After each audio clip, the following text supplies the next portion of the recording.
Olá, começa agora mais uma edição do Jornal Panorama. Aqui você fica por dentro do que acontece na Assembleia Legislativa. E nesta edição você vai ver em destaque: cobrança pela captação de água tem início no próximo ano. O UFES apresenta projeto sobre aplicação de energia solar e sustentabilidade. Legislativa acompanha a apuração de supostas irregularidades em licitação na Secretaria Estadual de Educação.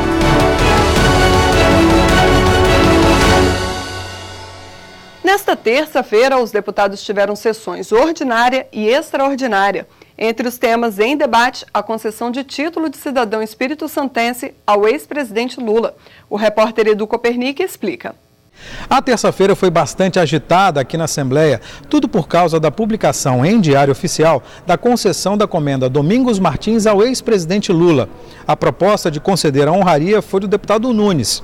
Pois bem, a mesa diretora informou que os deputados não deram aval para a publicação. E por isso, o presidente da casa, deputado Eric Musso, resolveu arquivar o pedido, bem como arquivar o pedido de concessão de título de cidadão espírito-santense ao ex-presidente. Uma decisão difícil, uma decisão dura, mas uma decisão com muita responsabilidade.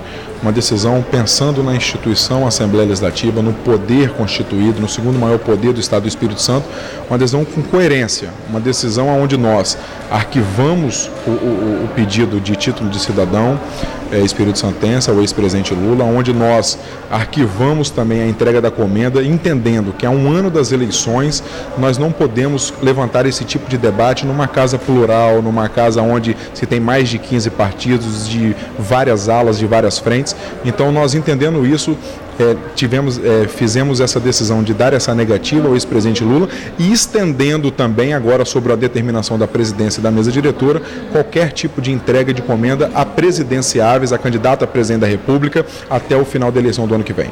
E logo depois da sessão ordinária foi convocada uma sessão extraordinária para votar um projeto enviado pelo governo que, em linhas gerais, diminui a alíquota de ICMS em alguns casos. Olha só. Dá mais transparência nos processos, permite que o Estado recorra de autos de infração maiores que R$16 mil e também dá eficiência à legislação de ICMS, uma vez que nós tínhamos uma legislação que foi aprovada e uma legislação federal acabou tornando sem efeito a aprovação que nós fizemos aqui. Então agora a gente consegue que essa legislação toda tenha efeito. Para o cidadão de maneira geral, nós temos uma mudança para os produtores de materiais que servem como ativo imobilizado das empresas, que vendem para fora do Estado do Espírito Santo. Nós damos mais competitividade a eles, diminuindo a alíquota do imposto que é atribuído a essa atividade. Nós também criamos justiça na tributação das mercadorias importadas que são transferidas para empresas atacadistas e nós damos à comissão de julgamento de autos de infração na Cefaz também a atribuição de analisar a transferência de crédito de ICMS e aí dando mais transparência ao processo, porque antes era definido por um órgão dentro da secretaria, agora é uma comissão julgadora que faz, de modo que a gente dá transparência, aumenta a lisura, aumenta a justiça e ganha competitividade da empresa capixaba. Então por essas questões é que é importante a aprovação do projeto que nós acabamos de aprovar aqui na Assembleia Legislativa e eu agradeço a todos os deputados e deputadas que participaram dessa votação. Obrigada, Edu. A obrigação de pagar pela captação da água tem sido adotada em vários estados brasileiros como forma de enfrentar a crise hídrica. No Espírito Santo, esse tipo de cobrança deve começar em 2018. O assunto esteve em destaque na casa. A cobrança para quem faz a captação de água da bacia do Rio Jucu vai começar no próximo ano. O tema foi debatido na reunião da Comissão de Saúde, que recebeu o Comitê da Bacia Hidrográfica do Rio Jucu. Os boletos vão começar a ser emitidos a partir do ano que vem e a referência é a seguinte: todas as pessoas, todo usuário que capta água na bacia, evidentemente ele tem que ter uma outorga, que é um documento que ele solicita do sistema de recurso hídrico, na Agência Estadual de Recursos Hídricos, e lá ele está delimitado o quantitativo que ele usa. Então sobre isso vai ser emitido um boleto do consumo durante o ano. E aí no início do ano seguinte ele faz o pagamento, exceto os chamados considerados usos insignificantes. O que são os usos insignificantes? São aqueles usos que foi aprovado pelo comitê, que de 14.500 metros cúbicos por dia, que seria meio litro por segundo por um período de 8 horas. Então esse uso significante é aquele uso que o consumo dele não altera a vazão do corpo hídrico e sobre ele, portanto, não incide a cobrança. Os valores indicados pelo comitê são diferenciados. A variação vai de pouco menos de 4 centavos até cerca de 17 centavos por metro cúbico de água.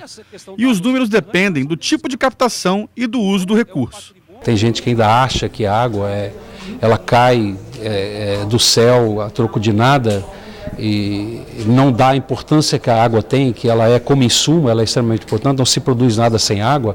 Ela faz, com a implantação da cobrança, nós conseguimos fazer 2 exercícios. Claro, o primeiro deles é que é disciplinar e otimizar os recursos, ou seja, quando você paga, quando há incidência de um pagamento, e é importante dizer que isso não é imposto, não é taxa, isso é um preço público, porque a água é de domínio público da União, não pertence a mim, não pertence a ninguém, nem rico nem ao pobre. Ela tem que ser utilizada para garantir os usos múltiplos. Então, quando você cobra, o uso ele passa a ser racional. Então, essa é a primeira tarefa. E a segunda tarefa é que ele, através da cobrança, você levanta recursos para recompor a bacia, para garantir água em quantidade e qualidade. Sem recurso, e não há em nenhuma peça orçamental de município, porque não tem água municipal, nem de estado e nem União, recurso para recuperar rio. Você tem algum quantitativo de recurso para investir em alguma ação, como, por exemplo, aqui no estado do reflorestar. Mas então essas 2 ações são ações importantes que o recurso da cobrança vai aplicar. E tem mais, é importante registrar, que o dinheiro só pode ser utilizado na recuperação do rio. Você não pode contingenciar, o dinheiro não vai no cofre do governo. O dinheiro da cobrança, ele vai lá no governo, mas ele vai na conta do comitê e ele só pode ser utilizado para recuperar a bacia. Projetos de pesquisa da UFES alcançam bons resultados e são apresentados na Comissão de Ciência e Tecnologia. Mas os pesquisadores alertam, é preciso apoio para as iniciativas. Explorar aplicações para a energia solar, incentivar a sustentabilidade e também a construção naval. Esses são objetivos do projeto Solares, desenvolvido por alunos do Centro Tecnológico da UFES e apresentado à Comissão de Ciência e Tecnologia por integrantes da equipe responsável pela iniciativa. Ele se baseia principalmente no catamarã solar que a gente usa para participar da competição Desafio Solar Brasil, que acontece todo ano no Rio de Janeiro. Essa é a primeira vez que a gente vai competir, então é a primeira vez que uma equipe capixaba compete também. Então a gente precisa de todo o apoio possível, enfim, do governo, de instituições públicas, empresas privadas, tudo que a gente conseguir para conseguir viabilizar esses projetos, né? Outro objetivo do projeto é estimular o trabalho em equipe, como explica o diretor do Centro Tecnológico da UFES, Geraldo Sischini. Esses projetos eles agregam, né, uma série de conhecimento. Então, por exemplo, projeto, automação, né? Hoje você tem impressão 3D, que eles têm a oportunidade de aplicar nesse projeto, trabalho em equipe, né? Desenvolvimento de novas tecnologias, como empreender, né? Então tudo isso eles têm oportunidade ao longo desses projetos. Daí a importância de nós incentivarmos, né, na universidade esses projetos de extensão. O presidente da comissão, Ismael Almeida, falou sobre a importância de levar esse tipo de projeto para as escolas do estado. Colocamos aqui uma sugestão de levar isso para nossas crianças, como eles já estão fazendo em alguns casos, levar de uma maneira mais agressiva para nossas crianças, para colocar na cabecinha dessas crianças aí nas escolas a questão da importância da sustentabilidade, questão ambiental, né? Não adianta só falar prática. Então nós vamos levar para lá, coleta água numa escola, implantar a coleta de água de chuva, que é importantíssimo. Energia solar, como foi proposto aqui hoje, né? A questão da horta orgânica também é um projeto da nossa autoria. A questão também de reutilização da questão da água do esgoto. Então todo esse projeto é levar para as crianças. O vice-presidente do colegiado, Jamir Malini, cobrou incentivos do governo e também da iniciativa privada a projetos dessa natureza. Vai trazer um ganho, um benefício muito grande para a sociedade no que tange as agressões que são feitas na natureza.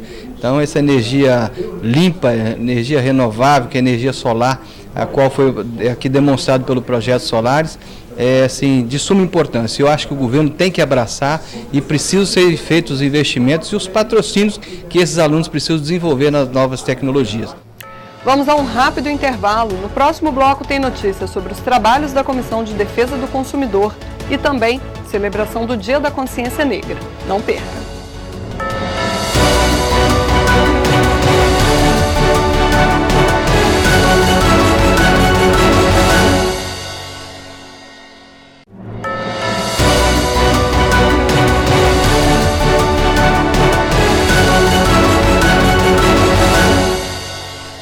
Jornal Panorama está de volta com as informações sobre o trabalho parlamentar.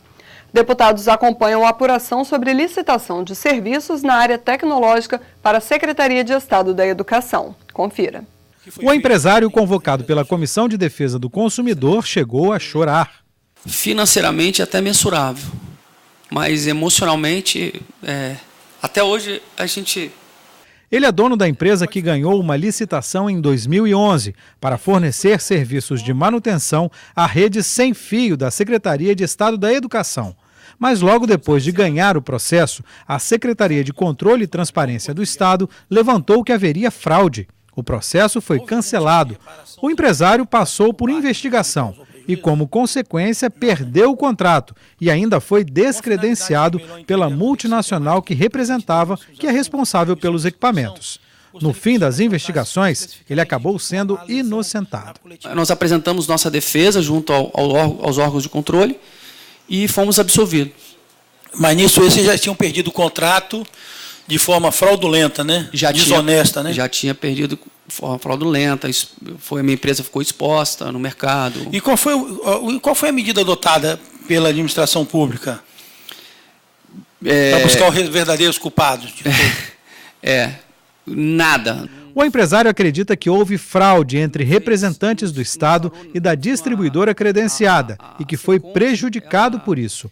Representante da multinacional veio prestar esclarecimentos, mas o presidente da comissão, o deputado Euclério Sampaio, preferiu analisar as informações coletadas antes de ouvi-lo.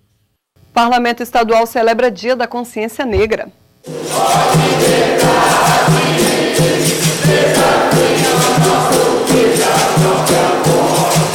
Manifestações culturais de raiz africana marcaram sessão solene realizada pela Assembleia Legislativa em homenagem ao Dia da Consciência Negra, celebrado em 20 de novembro. Houve a entrega da comenda Zacimba Gaba a personalidades do movimento negro. Zacimba foi princesa do continente africano que acabou escravizada e organizou quilombos no norte capixaba. Na condição de mercadoria, Zacimba foi comprada pelo português José Trancoso e obrigada a trabalhar como escrava.